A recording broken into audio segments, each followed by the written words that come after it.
చెప్పేది ఏంటంటే ఉన్నటువంటి పార్టీలలో ఎవరైతే ఉన్నారో ఇప్పుడు ఉన్నటువంటి పార్టీలలో వాళ్ళు ఇచ్చిన పదవిని ఏదో అదే మహాప్రసాదంగా భావించి విధేయతలు చూపించి పార్టీకి కట్టుబడి పనిచేస్తూ ఉన్నారు. ఇది కాదు, మనకు రాజ్యాంగం బానిసత్వాన్ని నేర్పియలే.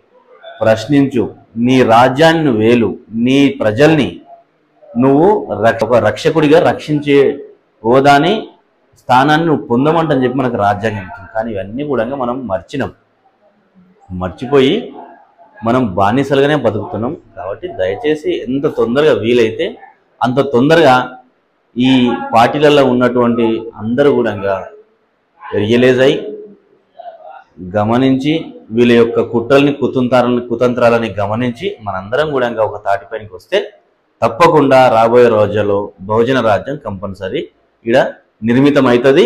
బహుజన రాజ్యమే ఈ రాజ్యాన్ని పరిపాలిస్తుంది అనే విషయం చాలా స్పష్టంగా చెప్పదలుచుకున్నాను.